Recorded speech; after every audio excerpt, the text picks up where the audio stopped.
June 4, 1944. 150 miles off the coast of West Africa, the Atlantic churns under a merciless noon sun. Aboard the German U-boat U-505, Captain Lieutenant Harald Lange grips the periscope, his knuckles white, sweat beading on his brow. The Type 9 submarine hums with tension, 40 men crammed in a steel coffin, the air thick with diesel fumes and fear. You can almost taste the salt and oil, hear the creak of bulkheads under pressure. Above, the Hunter circles, USS Guadalcanal, an American escort carrier, its Wildcat fighters screaming through the sky. Depth charges rumble in the distance, each explosion a fist slamming the hull. Lange's crew, gaunt from weeks at sea, brace for the end. Hard to starboard, Lange barks, his voice steady but strained. The helmsman, Obersteuermann Wilhelm Müller, spins the wheel, but the boat shudders as another blast rocks the ocean. Gauges crack, lights flicker. A young machinist, barely 19, clutches a wrench, his prayers drowned by the screech of twisting metal. U-505 is wounded, propellers damaged, batteries leaking poison gas. Lange knows it's over. He's hunted Allied convoys from Newfoundland to Cape Town, sunk 8 ships, and dodged destroyers for 2 years. But today, the wolf has become the prey. The Americans are relentless. Task Group 22.3, led by Captain Daniel V. Gallery, has tracked U-505 for hours. Sonar pings echo like a death knell. Aboard USS Pillsbury, sailors load Hedgehog mortars, their faces grim. They don't just want to sink the U-boat, they want it alive. It's a daring gamble. Capture a German submarine intact, crack its Enigma codes, and turn the tide of the Battle of the Atlantic. But for Lange's crew, it's a nightmare unfolding. Surface the boat, Lange orders, his voice cutting through the chaos. The crew hesitates, stunned. Surface? That's suicide, yet the alternative is a watery grave. U-505 breaks the waves, its conning tower glistening under the African sun. American destroyers close in, 5-inch guns trained on the battered sub. Wildcats strafe the deck, bullets sparking off steel. Lange scrambles topside, waving a white flag, his crew stumbling behind, hands raised. You can feel the heat on their faces, the sting of surrender. American boarding parties from USS Pillsbury swarm aboard, shouting orders, securing the prize. Valves are shut, bombs are disarmed. U-505 is theirs, a floating trophy, the first enemy vessel captured by the U.S. Navy since 1815. As the Germans are herded onto American lifeboats, their eyes dart to the horizon. They expect interrogation, starvation, maybe worse. Kriegsmarine propaganda warned of brutal Allied prisons, of men broken by chains and hunger. Lange, a proud officer from Hamburg, steels himself for suffering. His men, some trembling, others defiant, whisper about the fatherland, about holding fast. But as the American destroyer USS Jenks pulls alongside, something strange catches their attention. A sailor, barely older than the machinist, is leaning over the railing, grinning. He's holding a tray. Steam rises from it. Is that food? Is that food? June 4th, 1944. The deck of USS Jenks sways gently as the Atlantic laps against its hull. Captain Lieutenant Harald Langen stands rigid, his U-505 crew huddled behind him, their uniforms soaked and tattered. The air smells of salt and gunpowder, but something else cuts through, a warm, unfamiliar scent. You can almost feel the heat radiating from the tray in the American sailor's hands. It's not just food. It's fresh bread, golden and crusty, alongside steaming mugs of coffee that curl wisps of vapor into the humid air. Langen's men, their stomachs knotted from weeks of moldy rations, stare in disbelief. Is this a trick? The sailor, a wiry kid from Brooklyn named Ensign Tommy O'Malley, flashes a grin.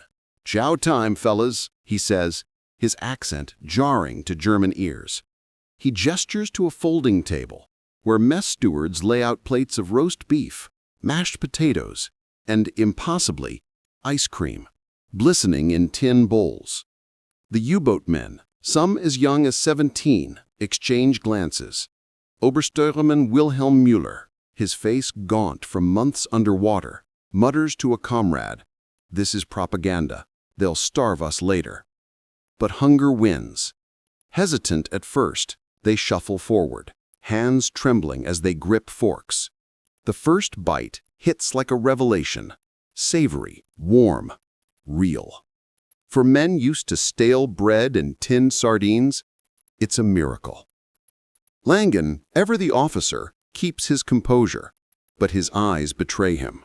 He's seen the Kriegsmarine's supply lines falter, U-boats limping back to Bremen with half rations, crews too weak to man torpedoes. Yet here, on an American destroyer, there's abundance. Sailors laugh, passing around Coca-Cola bottles, their voices mingling with a scratchy jazz record spinning on a portable gramophone. Benny Goodman's clarinet wails, alien and vibrant.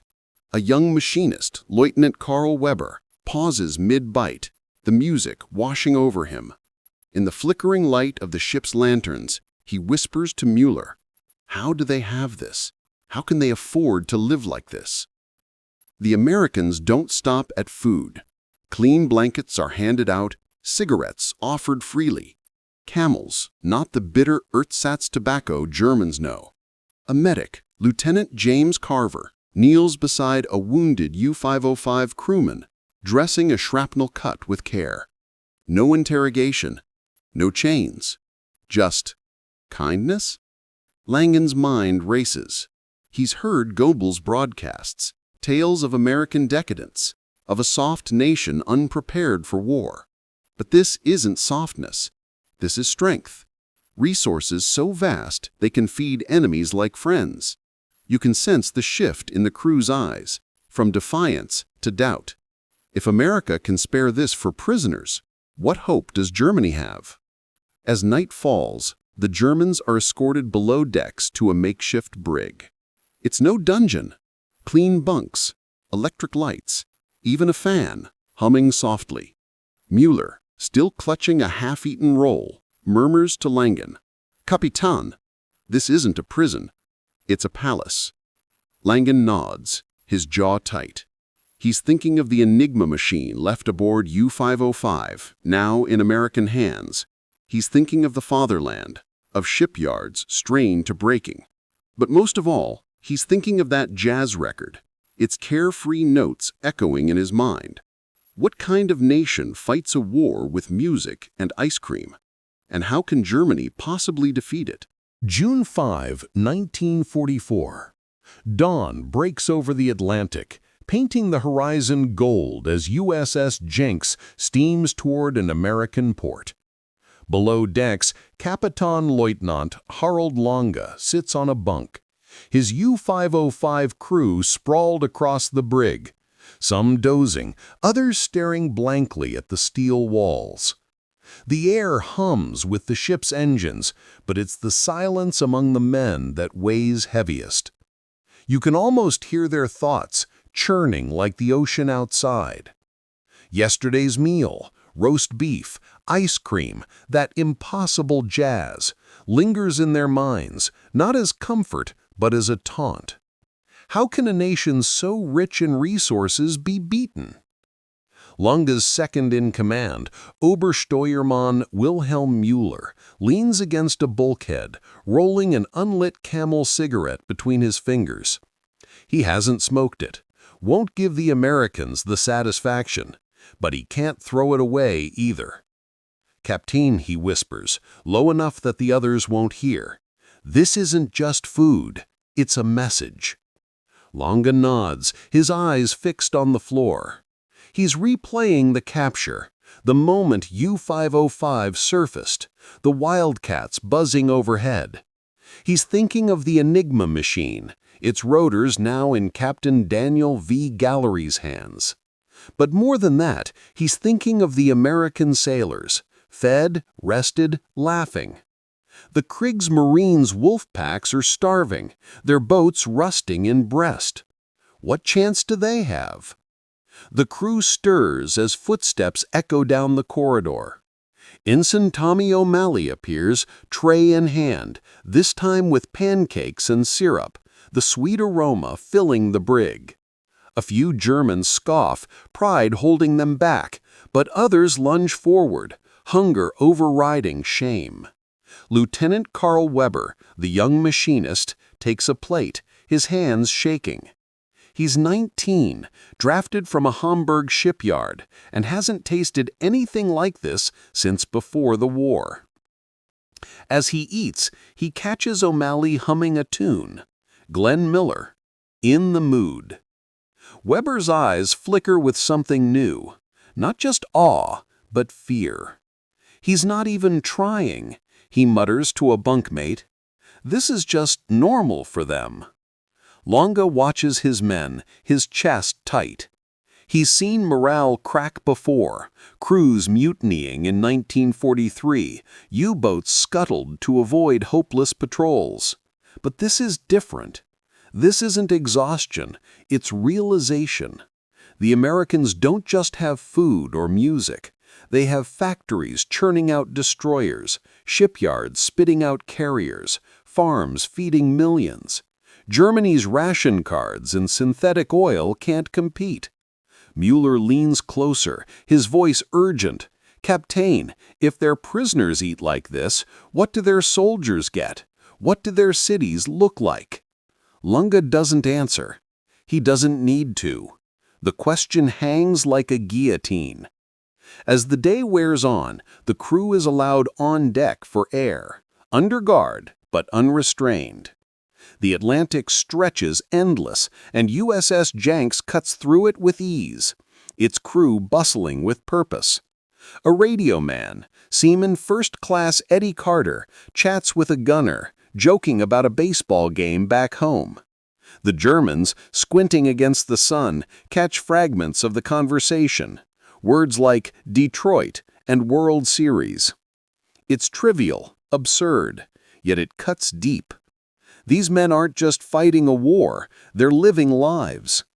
Weber, clutching a rail, whispers to Mueller, they're not even talking like they're fighting a war. And for the first time, Longa wonders if he's right. But something else gnaws at Longa. The Americans haven't interrogated them yet. No questions about U-505's patrol routes, no demands for Enigma codes. Why? Are they that confident? Or is something bigger at play? As the sun dips low, casting long shadows across the deck, Longa spots Captain Gallery on the bridge, studying a chart. Their eyes meet for a moment, and Longa feels a chill. This isn't just a prison, it's a stage, and the Americans are about to reveal their next act.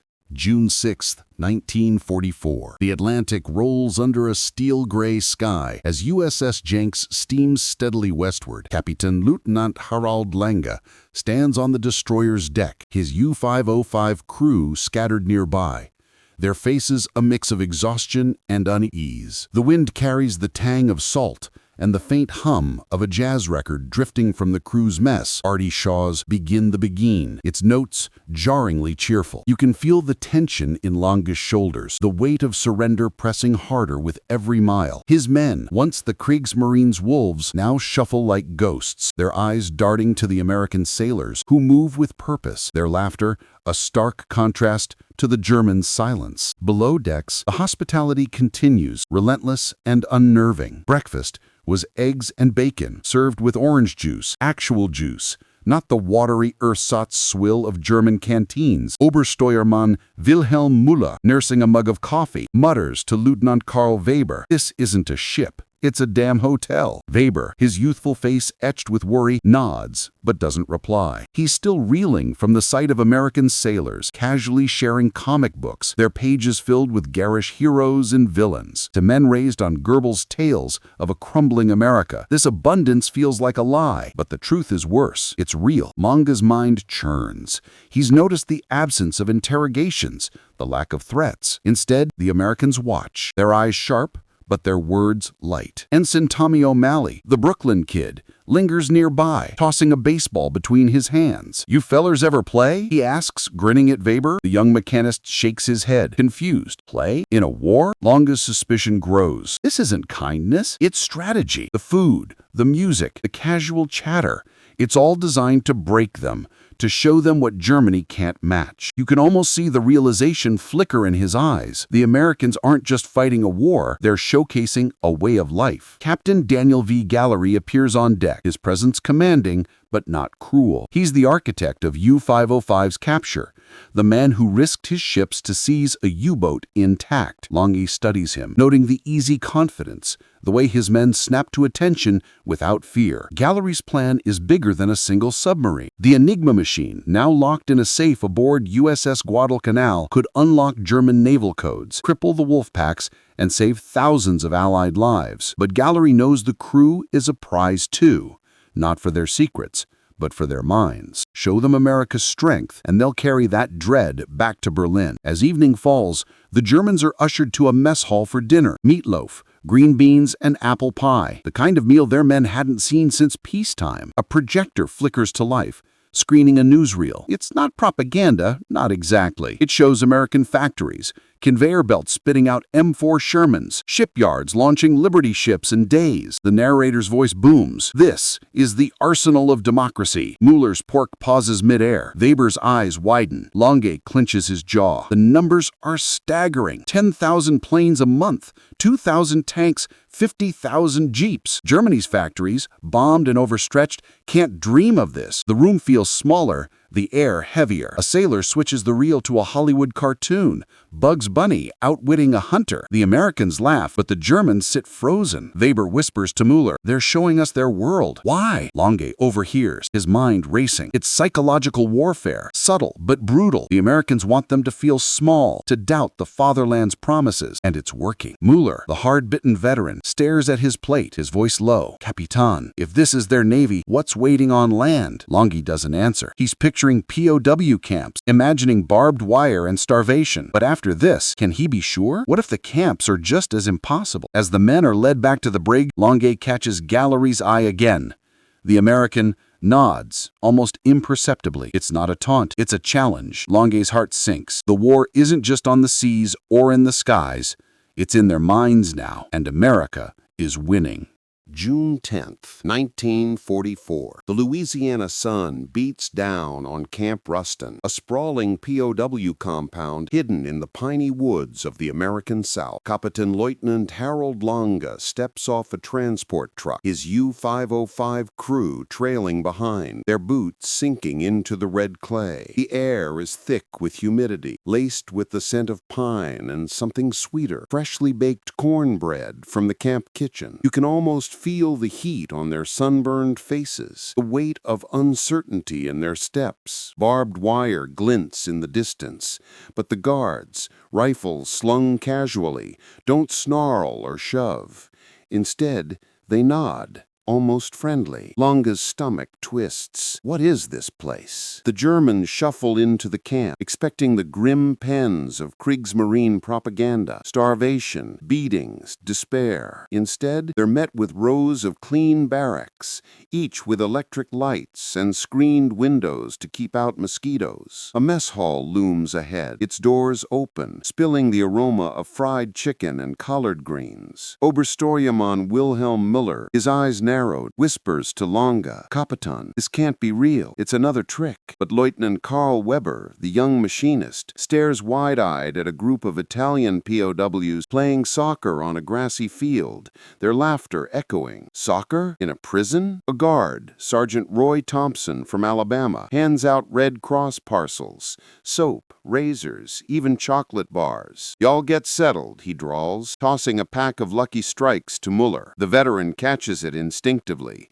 his jaw tightening. He's seen German POW camps, skeletal men begging for potato peels. This is different, too different. The crew is led to the mess hall, where tables groan under platters of food, pork chops, sweet potatoes, and pecan pie, a dessert so rich Weber nearly chokes on his first bite. A jukebox in the corner blares Tommy Dorsey's Boogie Woogie, and a few American guards tap their feet. The Germans eat in silence, their forks scraping plates, their minds racing. Longa sits apart, his food untouched. He's replaying the journey, USS Jenks, The newsreels, the endless abundance. Camp Ruston is no fluke. It's an extension of the American machine. He overhears Thompson chatting with another guard about a new Ford plant nearby, churning out Jeeps by the thousand. The numbers haunt him. 50,000 POWs across America, all fed like this, while Germany's cities ration bread. Mueller, sitting nearby, leans in. Kapitan, they're not just keeping us alive, they're showing us their world. His voice cracks, a rare slip for the hardened sailor. How do we go back to U-boats after this?